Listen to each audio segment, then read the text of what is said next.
आज मेरे को जानकारी मिली है कि फर्टिलाइज़र की समुचित व्यवस्था, प्रभावी वितरण और पर्याप्त उपलब्धता के बावजूद भी प्रतिपक्ष के नेता माननीय लीडर ऑफ द अपोजिशन और पीसीसी के अध्यक्ष माननीय डटास राजी ने ये आरोप लगाया है कि किसानों पर लाठीचार्ज किया जा रहा है, उनकी लंबी लंबी लाइनें लग रही हैं, वो कड़ाके की ठंड में परेशान है। ये चूँकि उनके पिछले कांग्रेस के राज में हुआ था, किसानों को लाठियां भांजी गई, कई जगह प्रिवेंटिव मेजर्स की दृष्टि से गिरफ्तार किया गया। हमारे राज में अभी तक ऐसा नहीं हुआ कि कहीं इस ढंग की नौबत आई हो कि कानून की स्थिति बिगड़ी हो या किसानों के साथ किसी प्रकार का अत्याचार किया हो। किंतु हमारे यहाँ हमने किसानों को स्वास्थ्य जो हेल्थ कार्ड होते हैं, सॉइल हेल्थ का हम प्रेरित कर रहे हैं किसानों को कि सॉइल हेल्थ कार्ड की रिपोर्ट के अनुसार उनको खाद मिले, ज़्यादा खाद नहीं लें और उर्वरकों का समान रूप से पारदर्शिता के साथ हम वितरण कर रहे हैं, उनका उसी ढंग से उपयोग करें और वितरण में किसी प्रकार की इरेगुलरिटी नहीं हो, ब्लैक मार्केटिंग नहीं हो और जो इस ढंग की अनियमितता करते हैं उनके खिलाफ हमने सख्त कार्रवाई की हैं। कालाबाजारी करने वालों और वितरण में कोई गड़बड़ करता है उसके खिलाफ, चूँकि हम स्टेट लेवल से मॉनिटर कर रहे हैं, डिस्ट्रिक्ट लेवल पर हमने स्टेट लेवल पर एक मॉनिटरिंग टीम बना रखी है और डिस्ट्रिक्ट लेवल पर मॉनिटरिंग टीम है और हमारा विलेज लेवल तक जो अधिकारी है वो वितरण में पूरी तरह से लगा हुआ है। हमने इस संबंध में SIR के में हमारे लोगों को पोस्टिंग दे दी थी। चुनाव आयोग से हमने बात की तो उन्होंने हमारी बात को विचार किया, तो हमारा प्रत्येक कर्मचारी और मैदान में डटा हुआ है और खड़ा होकर खाद वितरण कराने का काम पहली बार हो रहा है कि हर सेल जहाँ किया जा रहा है खाद, वहाँ पर हमारा कर्मचारी अधिकारी खड़ा हुआ है। जहाँ भी अवैध भंडारण किया जा रहा है या यूरिया का डाइवर्जन किया जा रहा है, जैसे कि आपको पता है कि सांचौर गुजरात के प्रदेश के सीमावर्ती ज़िले पर है, तो वहाँ से खुद खाद डाइवर्ट हो रहा था इंडस्ट्रियल यूज के लिए, तो मैंने उसने खुद को जाके उसको सील किया था। ऐसे ही जो सीमावर्ती ज़िले हैं वहाँ खाद का डाइवर्जन होता है, ये पुरानी आदत है और पुरानी राज से लगी हुई बिगड़ी हुई लोग हैं, एक माफिया है, उसको हम तोड़ने में सफल हो रहे हैं ताकि हमारा प्रदेश का जो फर्टिलाइज़र है वो दूसरे प्रदेश में नहीं जाए। और फिर भी जिन लोगों ने अवैध भंडारण करके डाइवर्जन किया है उसमें हमने अब तक 30 FIR दर्ज किए। कांग्रेस के राज में एक भी FIR दर्ज नहीं हुई थी डाइवर्जन और कालाबाजारी के मामले को लेकर।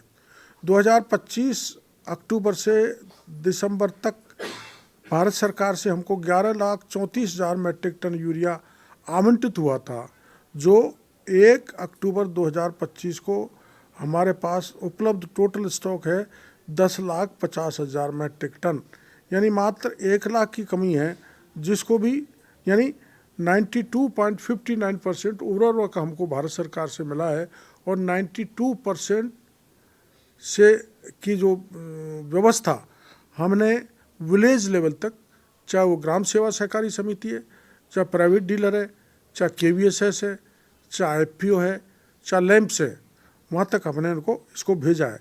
इसी प्रकार से हमने DAP की भी सफल व्यवस्था की थी। रबी 2025 में दिसंबर 2025 तक 2,68,000 मैट्रिक DAP हमको प्राप्त हुआ था, जिसकी 3,50,000 मैट्रिक टन की हमने उपलब्धता किसानों को करा दी थी।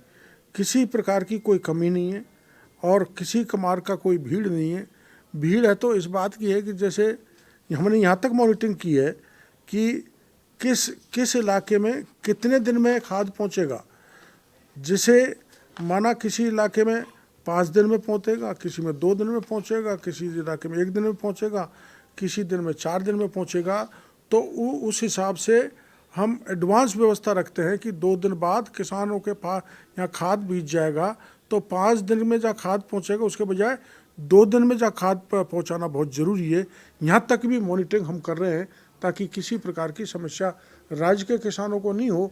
हाँ, ये मैं स्वीकार करता हूँ कि कुछ टैगिंग, कुछ ब्लैक मार्केटिंग करने वाले पुराने राज से जुड़े हुए लोग, उनको हमें नियंत्रण करने में थोड़ा समय लगेगा, थोड़ी दिक्कत आ रही है। आपको ये भी पता है कि हमने अब की बार नकली खाद बहुत पकड़ा है।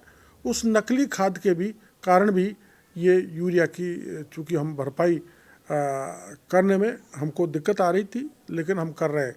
एक कंटिन्यूस बरसात और कंटिन्यूस ज़मीन में नमी, उस नमी के कारण पैरेलल बुआई हुई है।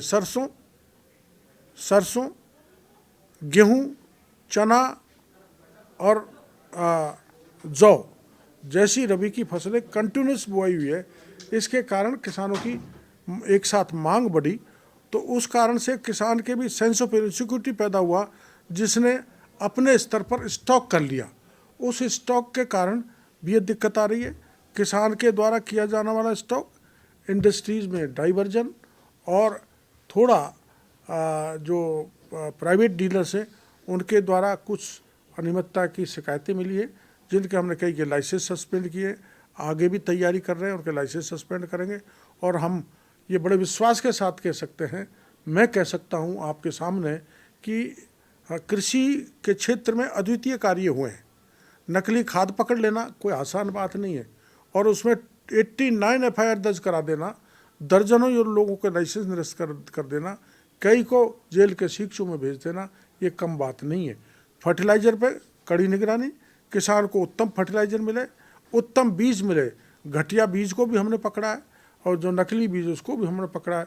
पेस्टिसाइड पे भी हमने कार्रवाई की है, यहाँ तक कि बायोडीजल पे भी हमने कार्रवाई की है। हम कार्रवाई करने में अलर्ट हैं।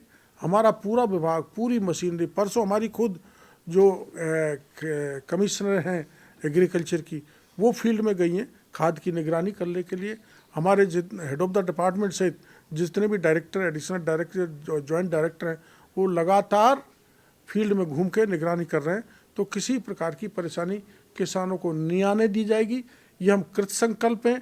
पूरे विभाग ने कमर कस रखी है। फिर भी दोषारोपण करना कांग्रेस की आदत में, प्रतिपक्ष के लोग की आदत में है। मैं उसको बुरा नहीं मानता, लेकिन उनको सच्चाई जनता के सामने दर्ज करनी चाहिए। कहीं भी लाठीचार्ज वाली जैसी स्थिति पैदा नहीं हुई। हाँ, भीड़ जरूर बढ़ी है, और उसका कारण ये है कि जिस गांव में 1 दिन का या 2 दिन का इंतजार हो जाए खाद का, तो हम उससे पहले टोकन देते हैं किसान को।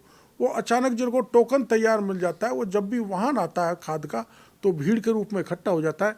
बाकी किसी प्रकार का कोई असंतोष किसानों में नहीं है, किसी प्रकार की इरेगुलरिटी नहीं है। वितरण समान रूप से किया जा रहा है, ना जिलों में आपस में भेदभाव किया जा रहा है। जहाँ जितनी आवश्यकता है उतना वो भेजा जा रहा है, और जितनी आवश्यकता रहेगी उतना आगे भी भेजेंगे। और हमने पूरे ज़िले में और ब्लॉक लेवल तक, GSS लेवल तक टीमें बना रखी हैं, हमारी घूम रही हैं, और नकली खाद और खाद में किसानों को कालाबाजारी करने वाले, टैगिंग करने वालों के खिलाफ कार्रवाई की जा रही है।